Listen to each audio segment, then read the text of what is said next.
El micrófono, suele suceder eso.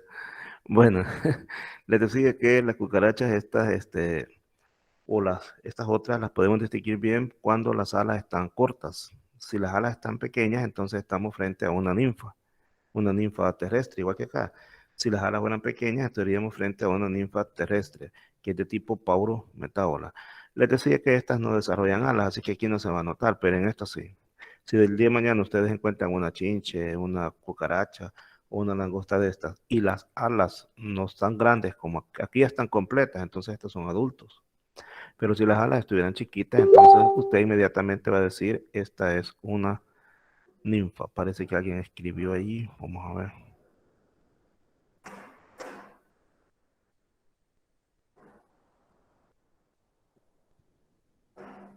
Sí, pongan su nombre, por favor, allí. Ya veo que lo están poniendo algunos. Bueno, y aprovechando ya que están varios ahí, quiero decir nuevamente, para hoy está programado un examen corto y solamente se ha reportado Emerson Reyes, Melissa Martínez y Edgar Gibril. Nada más se han reportado. Si hay alguien más que va a hacer el examen corto, me avisa en este momento. Si hay alguien más que va a hacer el examen corto, me avisa en este momento para mandar la contraseña. Escríbalo ahí si quiere en el chat o me lo dice. Bueno, continuamos.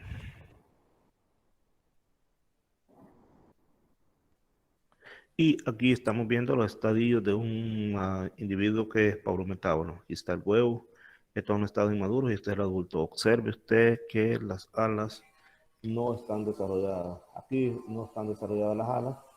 Mire, apenas se ven aquí, pero aquí sí ya están bien desarrolladas. Entonces aquí estamos frente a un adulto y estas son ninfas.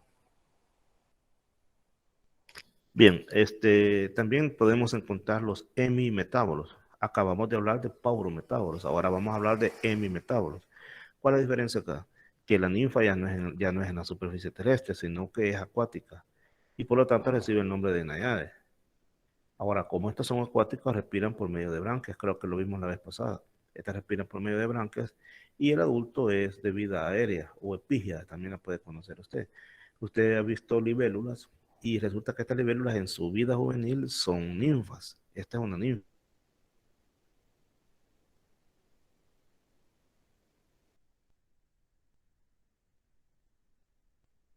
Pequeños estiran su lengua y los capturan. Entonces, estas son ninfas acuáticas, también conocidas como naiades de individuos que tienen metamorfosis incompleta, pero su ninfa vive en el agua, por lo tanto es hemimetábola. Pero hay otros cuya ninfa vive enterrada, subterránea. Entonces, en este caso estamos hablando de los hipogea. Y los adultos son epigeos. Estos viven afuera, en la superficie, de chicharras, pero sus ninfas viven enterradas. Por eso es un caso de hipometábola. Estas pueden pasar hasta 17 años enterradas. Casi la edad de algunos de ustedes pueden tener las chicharras que ustedes de repente oyen cantar. Casi puede tener la edad de ustedes. Entonces, porque las ninfas pasan enterradas ahí mucho tiempo alimentando de materia orgánica, de raíces. En cambio, los adultos ya no. Los adultos se alimentan de savia. Entonces, estos son epígeos y estos son hipógeos, los que viven enterrados. Bien, hay otro tipo de metamorfosis que es intermedia. En este caso encontramos cuatro estados de desarrollo: huevo, ninfa, pseudopupa y también adulto. Véalo bien, huevo, ninfa y aparece la pseudopupa. Pseudo quiere decir falsa, significa que es falsa pupa. Y después llegamos hasta adulto. Estos se parecen bastante a los paurometábolos. Sin embargo, se caracterizan por presentar uno o más periodos quietos que no se mueven. Y entonces a esos periodos quietos que no se mueven, es a los que se les conoce como pseudopupos. ¿Y quiénes son estos organismos? Por ejemplo, los trix. Los trix son plagas poderosas que atacan muchos cultivos, muy dañinas. Entonces poseen metamorfosis tipo intermedia, que sí tienen huevo, tienen ninfa, tienen pseudopupa y tienen adulto. Y también la mosca blanca. Hay un montón de géneros de mosca blanca. Está la Vermicetaphasis, la Alorocanthus. Bueno, hay un montón de géneros y de especies de mosca blanca, pero resulta que ellos son de metamorfosis intermedia. Por ejemplo, en este caso estamos viendo adultos, estamos viendo ninfas y estamos viendo pseudopupas. Y estos son los huevos. Veámoslos más de cerca porque en esta muestra está todo. Observa, estos son los huevos. De los huevos salen las ninfas. Están las ninfas. Y vean ustedes que esta ninfa es diferente a esta otra. Entonces significa que esta ninfa aquí muda y se convierte de esta manera, ya una ninfa más desarrollada. Y esta ninfa se convierte en pseudopupa. En pseudopupa quiere decir de que está en un periodo de latencia, pero no es completamente una pupa, por eso se llama pseudopupa. Y de la pseudopupa se convierte en adulto. Entonces ahí hemos visto los 4 estados de desarrollo de este tipo de insectos, que es la mosca blanca. Y llegamos a los insectos que tienen metamorfosis completa. Estos son ya holometábolos, así se les conoce. Y pasan por huevo, por larva, por pupa y finalmente por adulto. ¿Qué sucede acá? Del huevo sale una larva y esa larva se convierte en adulto y no se parece nada a la larva al adulto. El ejemplo clásico es hablar de una larva que luego se convierte en mariposa. Entonces, a esa forma juvenil se le conoce como larva y estas se caracterizan por lo siguiente: presentar un aparato bucal masticador, no tienen ojos compuestos, lo que tienen en su lugar son estigmatas. Sus antenas son cortas o bien pequeñitas, tan pequeñitas que se les considera como rudimentarias. Además, nunca presentan desarrollo gradual externo de genitales ni de esbozos alares. ¿Qué significa eso? Que estas larvas nunca tienen genitales, desarrollo de genitales, ni tampoco alas. Estos son los estados adultos de muchos representantes de estos tipos de metamorfosis. Las moscas, las mariposas, los zancudos, los escarabajos, todos estos son ejemplos de insectos con metamorfosis completa, es decir, huevo, larva, pupa y adulto. Ya una vez que se ha finalizado el proceso de transformación, es decir, que se convierte en adulto, entonces ya es sexualmente maduro y ya tiene alas, ya puede volar perfectamente. Aquí, por ejemplo, lo vemos de esta manera: el huevo, la larva joven, larva terminal, o sea, el último estado larval, y la pupa se convierte en adulto. A la larva se les va llamando, por ejemplo, larva 1, larva 2, si hubiera otra, se le llamará larva 3, larva 4, etc. O también se le puede llamar instar 1, instar 2, instar 3, etc. Sucede que en los holometábolos las alas se forman en el interior del cuerpo y nada más se pueden ver al final de la fase de la pupa. Entonces por eso se les llama endopterigotos. Si recuerda, anteriormente hablamos de exopterigotos, porque se les observan las alas. A estos no, estos las mantienen ocultas y se les ve ya al final de la fase pupal. Y como las mantienen ocultas, por eso se les llama endopterigotos. Y aquellos, las chinches, las cucarachas, las langostas, a eso se les llama exopterigotos porque muestran alas. Y tenemos otro caso que es la hipermetabolia. En este caso, el primer estadio larval no se parece a los siguientes. Es decir, el primer estadio larval es bien diferente a los más estadios larvales. Y siempre pasa por huevo, por larva, pupa y adulto. Pero sucede que el primer estadio, es decir, la larva 1, no se parece a la 2, ni a la 3, ni a la 4. Por eso se llama hipermetabolia. Y aquí tenemos estos ejemplos. Este es la ninfa, esta es la larva y este es el adulto. Esta larva es diferente en sus primeros estadios a los demás, por eso se dice que tiene hipermetabolia, y este es el adulto. Por cierto, es un depredador, ambos son depredadores, tanto la larva como el adulto son depredadores. Aquí vemos a esta comiéndose una mosca, esta también es depredadora. Bien, pasaremos a otro subtítulo que son los estados de desarrollo.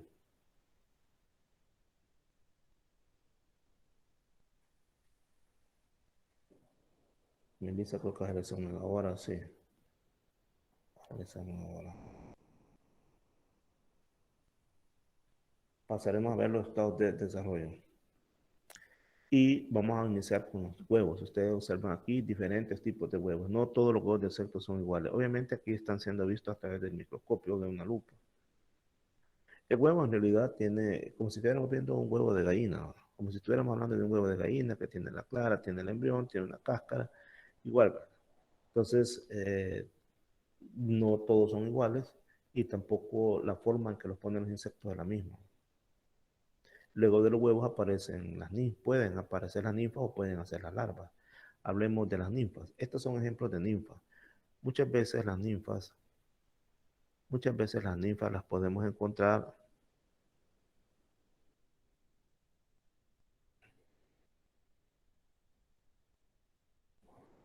Muchas veces les decía, las ninfas son difíciles de reconocer. Por ejemplo, de repente en una hoja podemos ver unas manchitas negritas allí y se trata de ninfas. O podemos ver también unas que están cubiertas como por polvito y también se trata de ninfas. Y este es el clásico de una, ¿cómo se llama? De una chincha. Observe usted que mire las alas, no sé si las alcanza a distinguir ahí. Se la voy marcando aquí con la mano. Observe. Esta es el ala. Observe que las alas no están desarrolladas, por eso es una ninfa. Si las alas estuvieran grandes, entonces habláramos de un adulto. Y vea este caso. Mire este caso. Mire las alas aquí, están cortas. Igual que aquí, están cortas. Como están cortas, entonces estamos hablando de ninfas. Pero pueden haber también, como ya lo mencionamos, ninfas que son acuáticas. ¿Qué otro nombre dijimos que se le daba a las ninfas acuáticas? ¿Qué otro nombre dijimos que reciben las ninfas acuáticas? A ver quién está atento. ¿Qué otro nombre reciben las ninfas? Ajá. ¿Qué otro nombre reciben? Hemimetábola. No. La ninfa. ¿Qué otro nombre recibe la ninfa? Nayade. Nayades, nayades. ¿Y cómo hacen para respirar estas? ¿Por medio de qué respiran? ¿Por medio de qué respiran? Branquias. Por medio de branquias. Observe usted acá, miren, ahí están las branquias. ¿No? Estas que están aquí son las branquias. Observen, ahí están. ¿No? Estas son las branquias que le permiten a ellas poder respirar. Aquí las podemos ver también. Estas son las agallas. Estas que están acá. Mire, licenciado, no sé si soy solo yo, pero yo escucho bien suave. Vamos a ver si le damos volumen.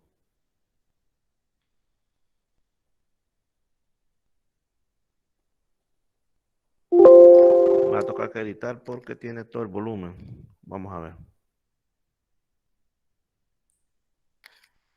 Vamos entonces a tratar de gritar para que escuchen bien. ¿Se escucha bien ahora? Sí, ahora sí. Va, entonces aquí está una ninfa terrestre. ¿Cómo saben ustedes que esta es una ninfa terrestre? ¿Qué característica tiene para que ustedes sepan que esta es una ninfa terrestre? Si usted ve este animalito y usted dijera, esta es una ninfa, pero ¿por qué es una ninfa? Porque no Que están bien tiene las alas desarrolladas cortas. las alas. Ajá, las alas están cortas, exactamente. Esa es la clave.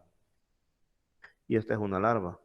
Observen ustedes que la larva aparecen patas y aquí dice falsa pata. Eso es importante. Que en las larvas algunas tienen patas, patas verdaderas y estas son falsas patas.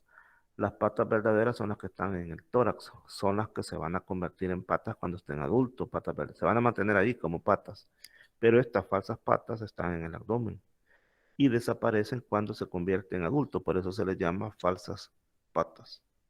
El estigma son los que sirven para respirar. Son los mismos que mencionamos anteriormente que sirven para poder respirar. Y este cuerno no lo presentan todos los, ¿cómo se llama? Todas las larvas. Una la presentan y otra no. Ahí depende de la especie. Observe, estas son las falsas patas. Estas son las patas verdaderas. Y dependiendo del tamaño que tengan, les podemos llamar larva 1, larva 2, larva 3. Pasan por varios estadios. Recuerden ustedes de que para pasar de este estadio al otro tuvo que mudar.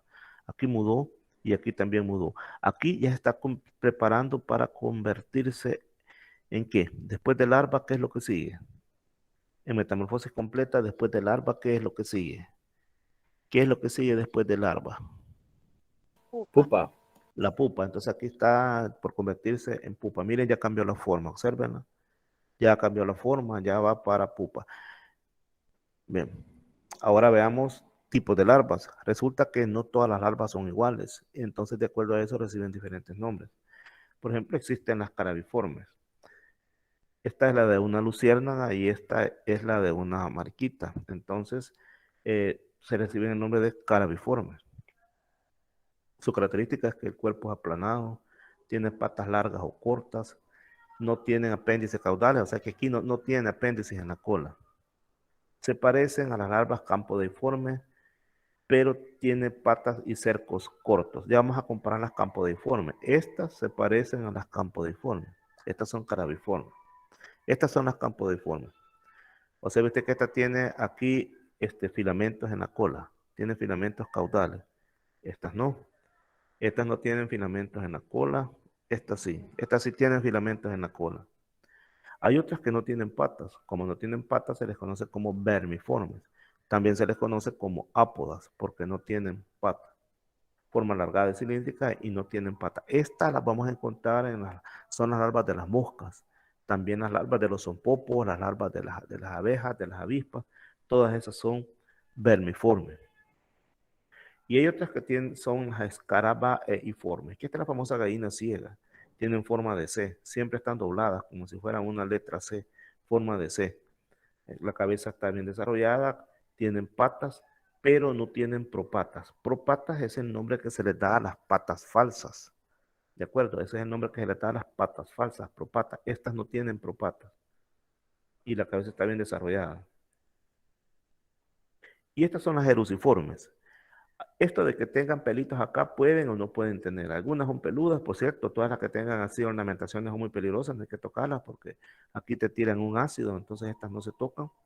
Son eruciformes. Pueden estar con estas ornamentaciones o pueden no tener, pueden ser lisas. ¿Cómo se caracterizan? Su cabeza está bien desarrollada, tienen patas torácicas, tienen patas abdominales y el cuerpo es blando. Esas son sus características, que son de cuerpo blando. Aquí encontramos los famosos cuétanos.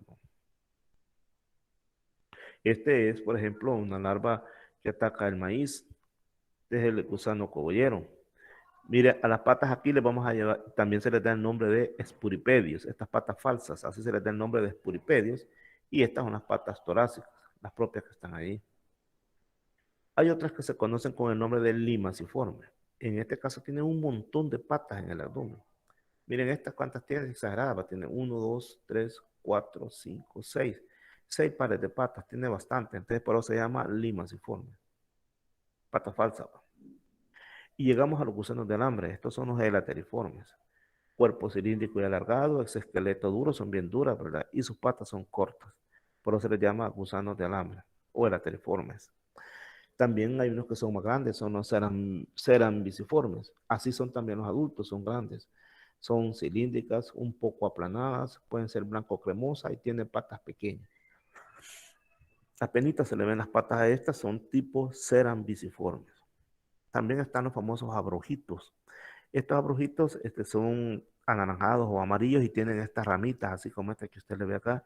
Y el daño que ellos ocasionan es esqueletonizado. Son aparato bucal masticador. Y mire, solo se van comiendo la epidermis y dejan las venas. Ese es el daño que se conoce como daño esqueletonizado. Ahora hablaremos del otro estado de desarrollo que son las pupas. Recordemos que las pupas es cuando la larva entra a un estado de reposo y se va a convertir en adulto. ¿Qué significa eso? Que la larva no es que esté en reposo realmente, sino que la larva se está transformando, está desarrollando alas, está cambiando su aparato bucal que era masticador, ahora lo va a convertir en sifón, está desarrollando sus genitales, entonces se está transformando. Ese es un ejemplo de pupa, hay varios tipos de pupa. Observe esto, mire esta pupa hembra y mire cómo queda ya de adulto, mire este macho y mire cómo queda ya de adulto, para que vea cómo se va transformando, ¿va? De una pupa a un adulto. Ahora, las pupas podemos distinguir algunas de sus partes. Por ejemplo, podemos ver acá el estuche de patas, las alas, las antenas y el aparato bucal. Entonces significa que nosotros podemos ver esto acá. Vemos más de cerca esto. Si de repente en el suelo encontramos, generalmente está en el suelo esta, mira aquí están los ojos. Aquí significa que aquí está su aparato bucal, están sus alas, todos esos están aquí, están pegadas. Y en un momento se van a ya desarrollar muy bien en esos tipos de apéndices.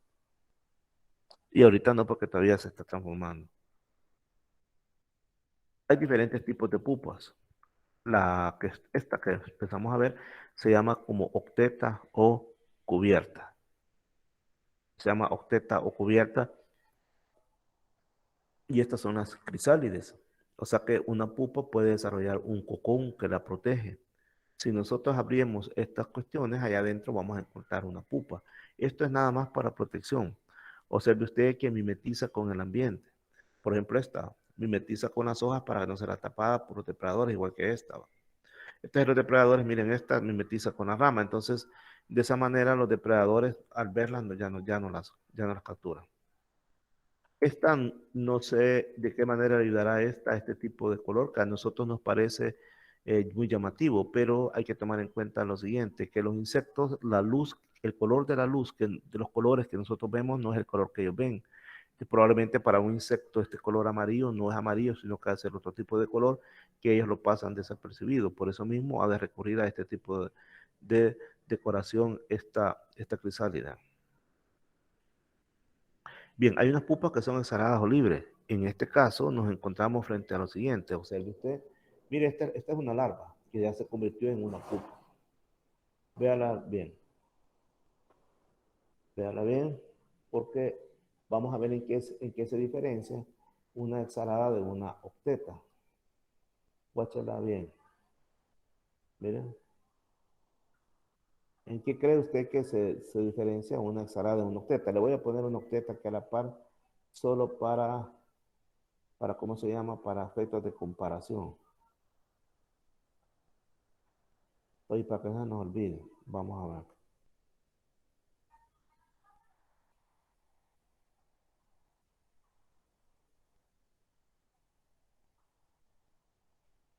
Solo para efectos de comparación la vamos a poner acá, luego la voy a borrar. Aquí tiene usted una pupa cubierta y esta es una exhalada o libre. Ahora dígame usted, ¿por qué recibirán estas el nombre de exhaladas o libres? Y estas porque reciben el nombre de octeta o cubierta. ¿Por qué será? Porque no tienen protección. Hay otro detalle más. Justamente estas por protegerlas, ¿qué es lo que están haciendo? Y estas porque no las protegen, ¿qué es lo que se nota acá, que no se nota acá? ¿Por qué se llamarán estas exhaladas o libres? Observen.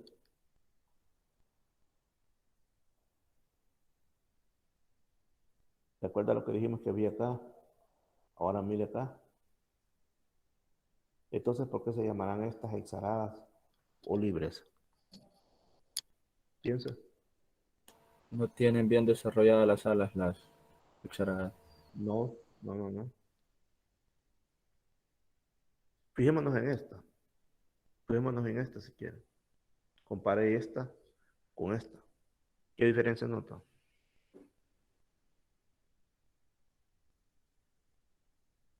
Le vamos a ayudar. Fíjese bien, en esta, las antenas, el aparato bucal. Porque Diga, le escuchamos. Hola, hola, diga, le escuchamos. Bueno, parece que se le cortó la comunicación. Observe que libres, de las libres se les nota lo que es la cabeza, las antenas, las patas y las otras no. las Las otras tiene pupas pegadas al están. cuerpo, bien pegadas al cuerpo. Muy bien. Entonces esta es la octeta o Ujú. cubierta y esta es la zarada o libre. Muy bien, así es. Vamos a quitar esto para que...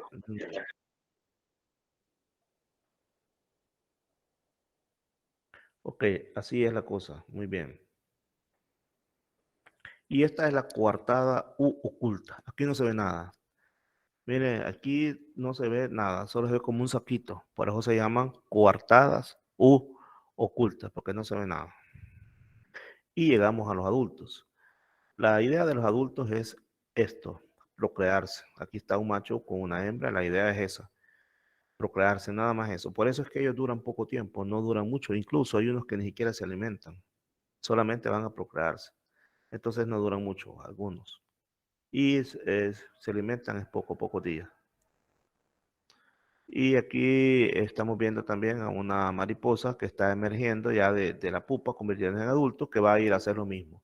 a juntarse con su pareja y aparearse, y la hembra pone los huevos y ahí muere. Eso es todo de los adultos.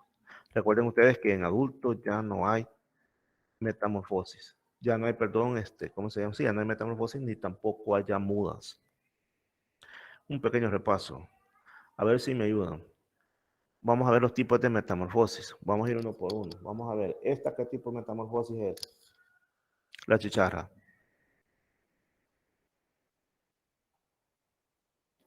¿A dónde? Completa. No, no. Dijimos que tiene una ninfa y dijimos que la ninfa está en el suelo, enterrada.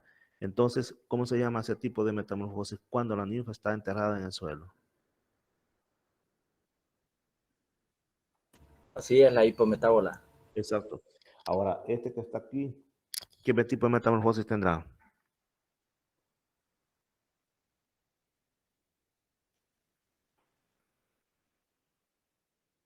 Son los escarabajos, los coleópteros. ¿Qué tipo de metamorfosis tendrá?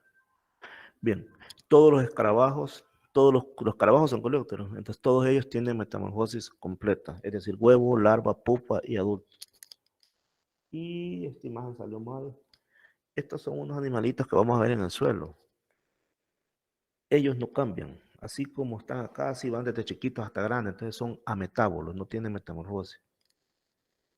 Y estas son moscas de mayo, tienen metamorfosis incompleta y estos también son ametábolos. Van desde pequeños hasta grandes, no cambian. Son ametábolos. Las cucarachas son metamorfosis paurometábola, porque la ninfa es terrestre. Estas imágenes están malas, vamos a cambiar. Andan mal. Bien, nombre de cada periodo y señala características de cada uno de ellos. Vamos a ver el primer caso. ¿Qué tipo de periodo es? ¿Cómo le da el nombre de este periodo? ¿Cómo le llamaría usted? Larva 1. ¿Sí? ¿Y a esta? Larva 2. Larva 2. ¿Y a esta? Larva 3. Después de esta, ¿qué sigue? Pupa. Ahora en estado de desarrollo y características. ¿Qué estado de desarrollo es este? ¿Qué estado de desarrollo es eso?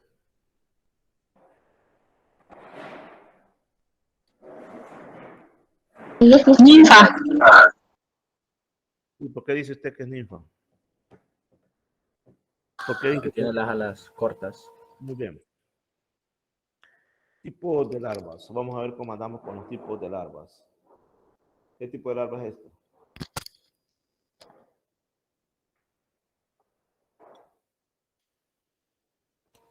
Tiene Carabiforme.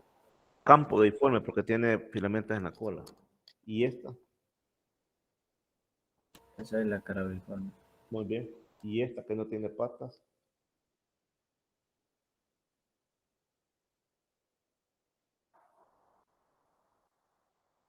¿Cómo se llama esta que no tiene Vermiforme. patas?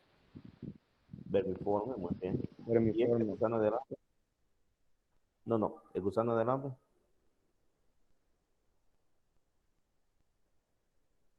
Elateriforme, gusano del hambre. ¿Y estas? De cuerpo blando, pero que tienen patas falsas y tienen patas verdaderas, tienen patas falsas en el abdomen. Eruciformes. Y esta en forma de C. Y esta en forma de C, ¿qué tipo de larva es? Escarabiforme. Muy bien. Vamos a ver. Aquí tiene usted A, B, C y D. Dígame usted tipo de metamorfosis de A. ¿Qué tipo de metamorfosis es en A? La vamos a poner cercana por si no la distingue, que es más seguro que no la distingue. Ahora sí. Esta es la A. ¿Qué tipo de metamorfosis es la A? Ametábola.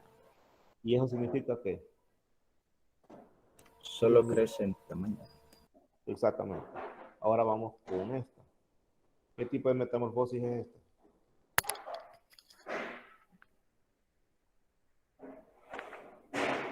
Tiene huevo, larva 1, larva 2, larva 3, pupa y adulto. ¿Qué tipo de metamorfosis es? Este es un tipo de metamorfosis completa. también conocida como holometábola, porque pasa por huevo, larva, pupa y adulto. Holometábola o metamorfosis completa. ¿Y qué tipo de metamorfosis es? Imago es el adulto. Pone los huevos, de los huevos salen las ninfas y después se convierte en adulto. Y esto sucede en la superficie. ¿Qué tipo de metamorfosis es? Sencillo. Incompleta. Incompleta, pero es paurometábola o hemimetábola o hipometábola.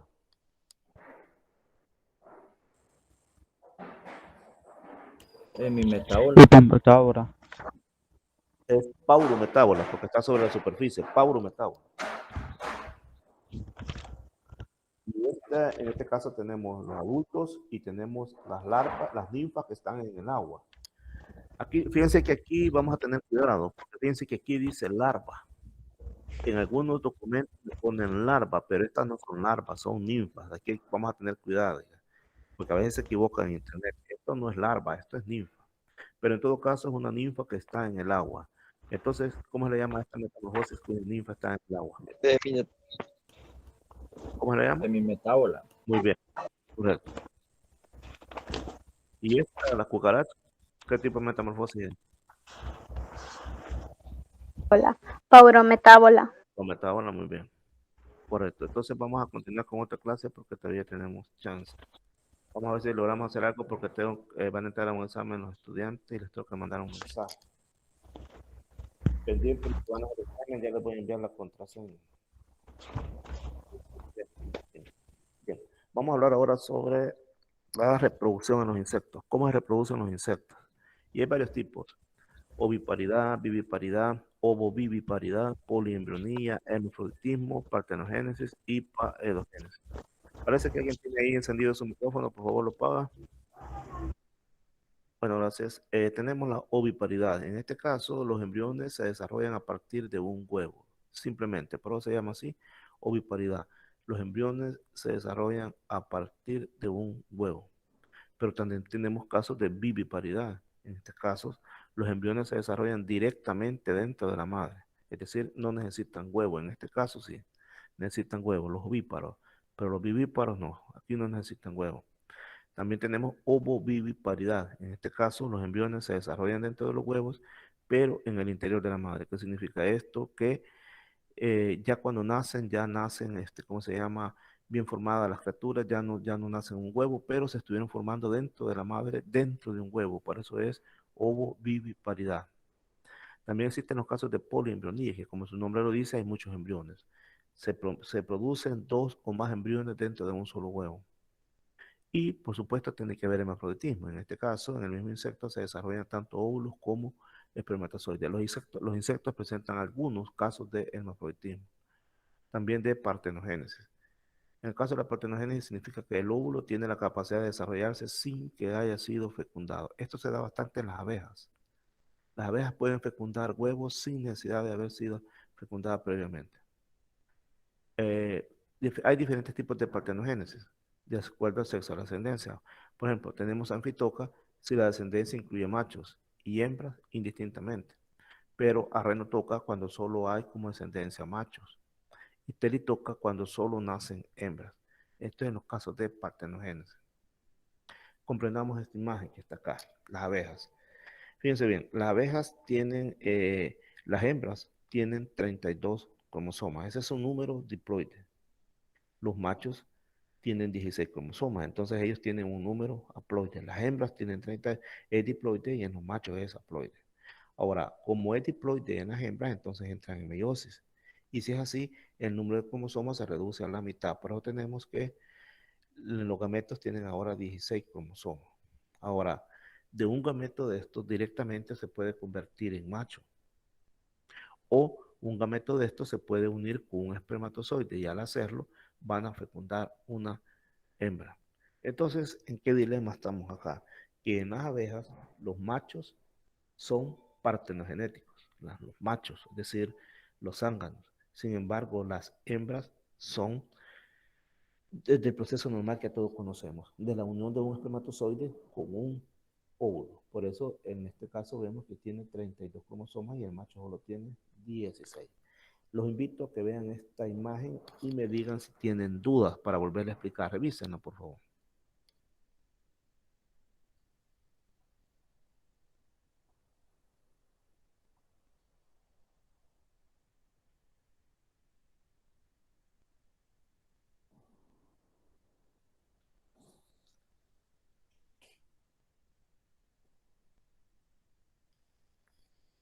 Muy bien.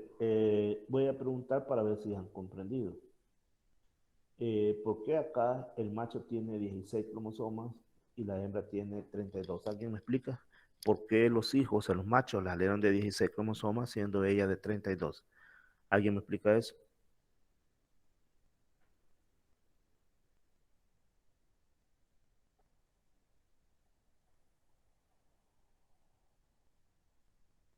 ¿Alguien me explica eso, por favor? Bueno, lo que sucede es lo siguiente.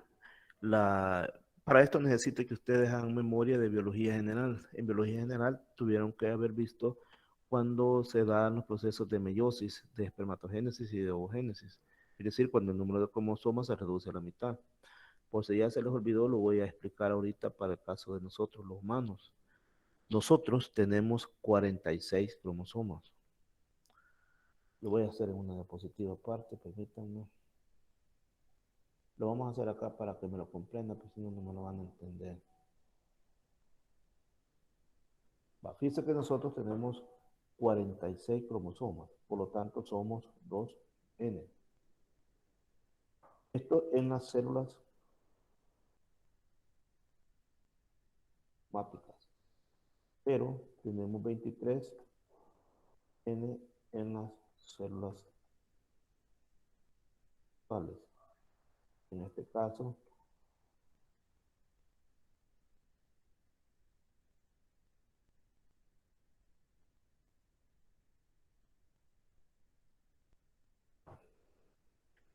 vamos a explicar esto. Fíjense bien, nosotros en nuestras células somáticas tenemos 46 cromosomas. ¿Cuáles son las células somáticas? Las células somáticas de nuestro cuerpo son, por ejemplo, las de la piel, las de los huesos, las de los músculos, las de los ojos. Todas las células de tu cuerpo son somáticas. Todas.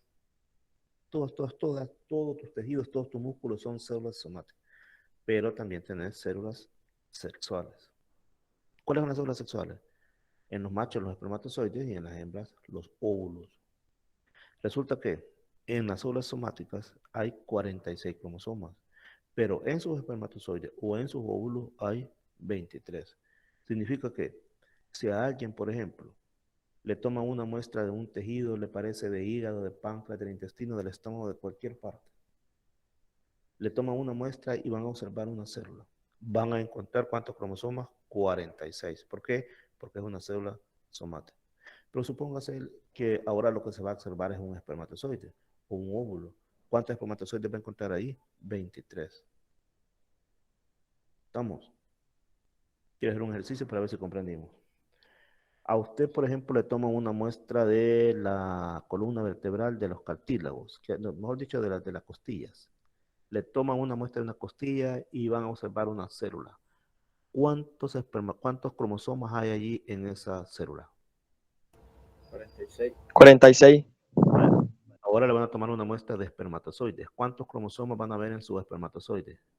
23. Va muy bien. Ahora veamos lo siguiente. ¿Por qué la naturaleza hace esto?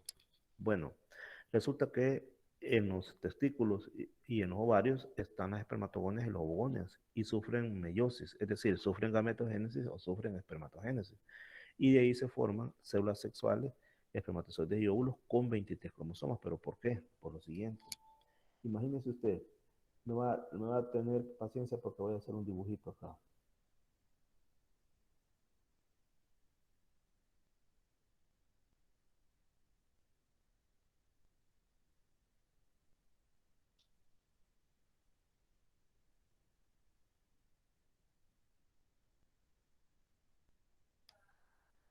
Imagínese usted lo siguiente, que esto es un espermatozoide y se va a unir con este óvulo. Al unirse con este óvulo van a formar un cigoto. Van a formar un cigoto. Van a formar un cigoto. y el cigoto va a tener 46 cromosomas. Significa que este tiene 23 y a este que nos va a costar vérselo se lo vamos a poner también.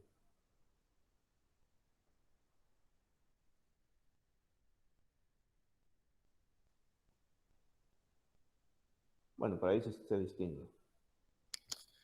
Bueno, guache este rollo usted. El espermatozoide tiene 23, el óvulo tiene 23. Se unen. 23 más 23 forman 46.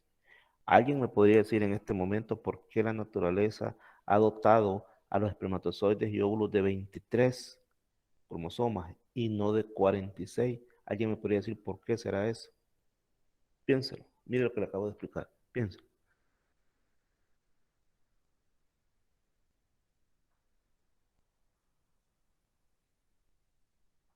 Podría ser, Lick, porque, o sea, si se pasa la cantidad de espermatozoides o de óvulos, ya podríamos tener más de alguna deformidad en nuestro cuerpo.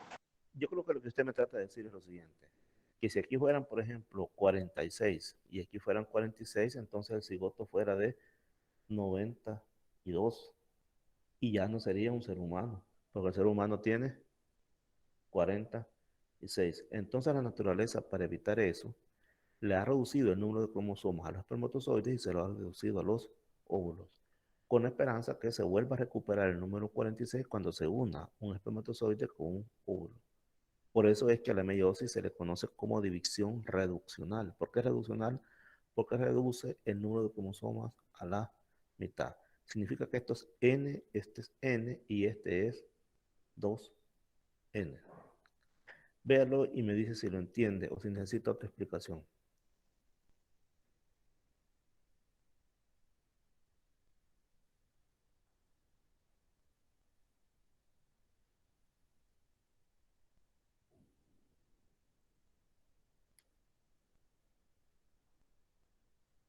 ¿Necesita explicación?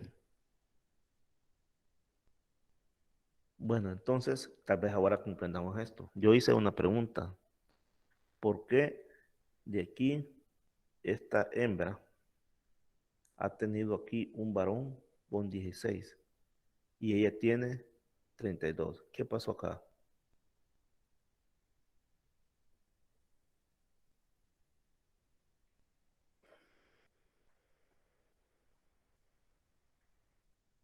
Bueno, lo que sucede es lo siguiente. La hembra simplemente sufre meiosis y forma gametos de 16 cromosomas y de 16 cromosomas.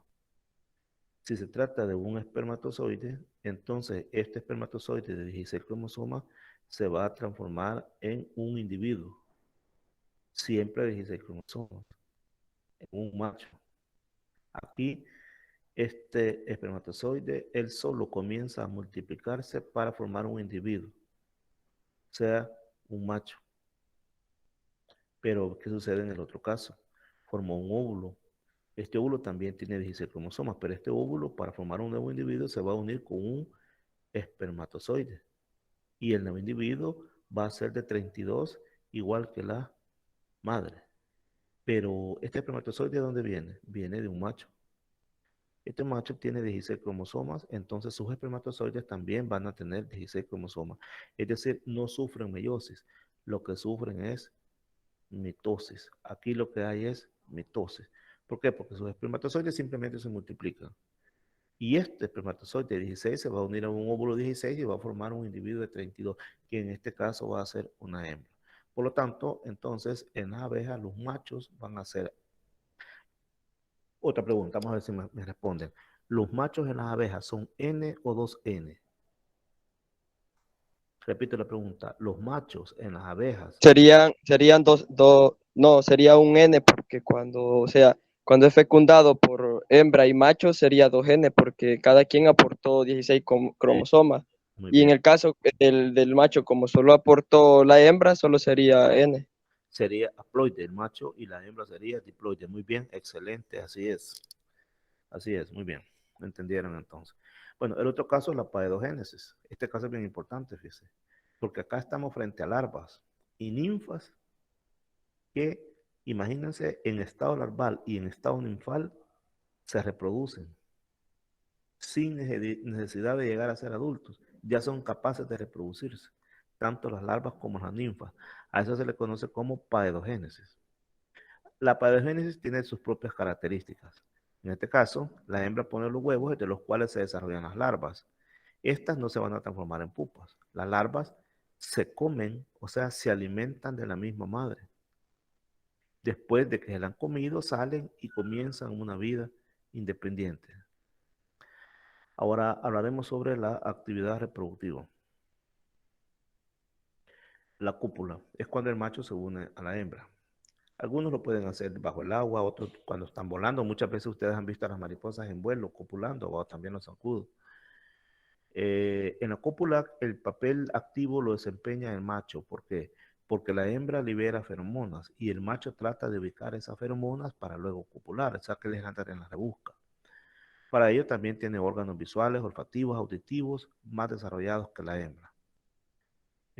La cópula puede, en cuanto al tiempo, puede durar poquito tiempo o puede durar hasta horas, dependiendo del insecto que se trate. Muchos insectos copulan solo una vez en su vida, otros lo pueden hacer muchas veces. Los machos tienen un montón de penes, ¿no? Hay unos que tienen solo uno, pero hay unos que tienen un montón de penes y están articulados o pueden estar adornados con estructuras accesorias. Pueden ser garfios, pueden ser púas, pueden ser ganchos, así es que imagínense. Imagínense cómo están adaptados acá los insectos con ese montón de penes y además adornados con garfios, púas y ganchos. Obviamente son para sujetarse bien a la hembra, para que la hembra no escape mientras está copulando. Entonces sucede esto dentro del insecto. Bien, ahora hablemos sobre la fecundación. Esta puede ser externa o interna. La interna es la más moderna en términos evolutivos. Cuando hablamos de interna es cuando el macho copula con la hembra y cuando hay penetración del pene en la hembra, en la vagina de la hembra. Esa es la fecundación interna. Si el pene ha penetrado en la vagina, entonces estamos hablando de fecundación interna. Ese es el mecanismo más moderno en términos evolutivos, pero también hay fecundación externa. Y eso nos lleva a pensar que la transferencia del esperma del macho a la hembra puede ser también de forma directa o de forma indirecta. ¿Cuándo es indirecta? Si el traspaso del esperma es por medio de un espermatóforo. Aquí estamos viendo un macho y esto que tiene acá se conoce como espermatóforo. Son bolsas llenas de espermatozoides. El macho los va a colocar en la hembra, pero sin penetrarla. Es más, ni siquiera se las da a la hembra, no que las coloca en algún lugar por ahí. Ya vamos a ver. ¿Cómo el macho coloca el espermatóforo? Bueno, se lo puede presentar a la hembra para que la hembra lo vea y lo recoja. Puede colaborar con ella en el acoplamiento del espermatóforo, es decir, colocándoselo a ella en la bolsa con espermatozoides. O incluso puede introducir el espermatóforo en el cuerpo de la hembra. También lo puede colocar en algún lugar estratégico por donde pasa la hembra y lo recoja. Pero todo esto, ¿qué es? Es un caso de transferencia de espermatozoide indirecta. Es decir, el macho no penetra a la hembra, sino que el macho le entrega una bolsa con espermatozoides. Por eso se dice que la transferencia puede ser de forma directa o indirecta. Y en este caso estaríamos hablando de una fecundación muy interesante, porque el macho no está pasando no está penetrando directamente a la hembra. Ahora, ¿cómo va a ser directa? Es el caso en el que ambos ejemplares coincidan en el mismo lugar en el mismo tiempo y se reproduzca una cópula verdadera, es decir, una inseminación directa. Ya una vez que las hembras recogen el esperma, pueden fecundar directamente los óvulos. También lo pueden almacenar en espermatecas que emplearán posteriormente. ¿Qué significa esto? Que la hembra puede guardar el espermatozoide también internamente, tiene una bolsa que llama espermateca, y ahí lo guarda. Las abejas hacen eso. También lo pueden almacenar para varias ocasiones. Las especies con transferencia directa a través de los cópulas son las más evolucionadas. ¿Y por qué son más evolucionadas? Porque con eso están asegurando que la reproducción concluya exitosamente. Aquí vemos un caso bien interesante. Estas son efímeras, son moscas de mayo. Fíjense que estas aparean en el aire al nomás completar su desarrollo, es decir, nomás se convierten en adultos, comienzan a aparearse. Una vez que realizan la cópula y que ponen los huevos, entonces mueren y caen al agua. Por eso se llaman efímeras, viven poco tiempo. Estos animalitos vienen atrofiados de su aparato bucal, no pueden comer porque no están programados para comer, solo para copular y que la hembra ponga los huevos. Nomás hacen eso y se mueren. Y eso lo hacen al nomás convertirse en adultos. Bien, hasta este momento hemos hablado sobre la copulación, sobre la fecundación, ahora vamos a ver cómo es que ponen los huevos. Eso va a depender también del insecto, ¿verdad? Puede durar toda la vida de la hembra, o es decir, si la hembra dura 3 horas, ese es el periodo que ella va a estar poniendo los huevos, o dependiendo de la vida de la hembra. Pero los insectos siempre que van a poner los huevos escogen lugares, no las van a poner en cualquier parte. Cuando ustedes vean una hojita con huevos, tomen en cuenta que allí fueron colocados esos huevos por una hembra de un insecto, pero que ella vio que esa hoja reunía las cualidades para poder poner sus huevos. ¿Cuáles son esas cualidades? Que sienten suficientemente protección para los huevos. ¿Protección de qué? De los depredadores. Hay animalitos que se encargan de andarse comiendo los huevos de los insectos, entonces tienen que dejarlo escondido. Además, tienen que haber condiciones adecuadas para la vida de la larva. Es decir, una vez eclosione el huevo y nazca la larva tiene que tener dónde comer. Imagine que lo voy a poner en una hoja seca, ¿qué va a comer la larva? Entonces tiene que ponerlo en un lugar no, o en una piedra, por ejemplo. En la piedra no va a comer nada. De acuerdo a las exigencias de las distintas especies, los huevos se ponen aislados o se pueden poner en grupos. Aquí está cómo pueden poner los huevos. Los pueden poner flotando sobre el agua, los pueden poner sobre animales, plantas, rocas, pero estas rocas también deben estar cerca de donde hay comida. No van a estar rocas aisladas, ¿verdad? No hay nada que comer. También en otecas, por ejemplo, esta que está acá es una oteca y probablemente todos los han visto, son de las cucarachas. La gente dice huevo de cucaracha. No, este es un estuche que se llama oteca. Adentro están los huevos y pueden ser varios huevos. También en cadáveres en descomposición, por ejemplo, las moscas que se alimentan de cadáveres, ahí puede hacerlo. También en el interior de otros animales, en animales vivos o de sus huevos, aquí caen los parasitoides, dentro de los tejidos de las plantas. Y vean este caso que les he puesto acá bien interesante. En este caso es una chinche.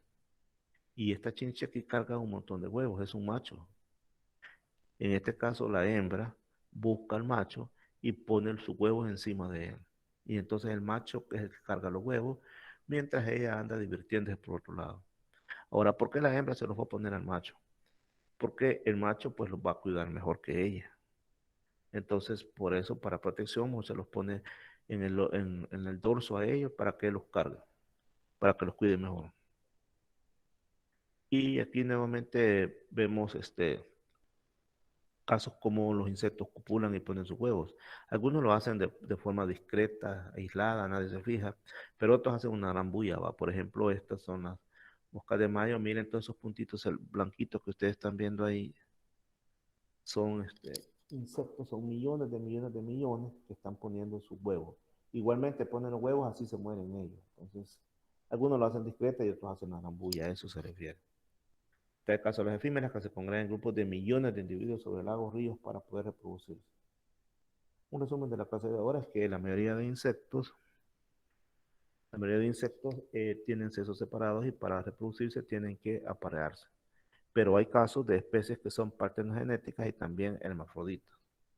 Igual, las células sexuales se producen dentro de un sistema reproductor siempre en el estado adulto, aunque puedan haber especies neoténicas. Neoténicas son, por ejemplo, esas ninfas y esas larvas que de chiquitas ya pueden procrearse. Las células sexuales se unen de dos maneras, a través de la búsqueda, hallazgo e introducción de un espermatógeno, o también por inseminación, y eso involucra olor, sonido, estímulos visuales, identificación de sexo opuesto, danzas, oferta de alimento, monta prolongada, todo eso se da durante la inseminación. Hay insectos que también que oviponen un gran número de huevos y entonces son menos cuidadosos. Como han puesto un montón, no les preocupa mucho. Los que ponen pocos, eso sí los cuidan bastante, porque han puesto pocos huevos. En ocasiones el proceso de reproducción puede alejarse de lo normal, es decir, pueden haber casos bien extraños como el que mencionamos de la paedogénesis o neotenia, en la cual decíamos que las larvas y las ninfas son capaces de reproducirse. También puede haber polimionía, que de un huevo nace un montón de embriones, y también viviparidad, es decir, que la hembra pare sus crías vivas. Esto se da, por ejemplo, en los pulgones, en los áfidos. En esos casos, la hembra, en vez de poner huevos, pare. Ahí vamos a utilizar la palabra pare, porque cuando se colocan los huevos, utilizamos la palabra pone. Pone huevos, pero en este caso no pone huevos, sino que pare a un individuo. Entonces, viviparidad y se da, por ejemplo, en los pulgones, en los áfidos. Bien, ¿alguna pregunta?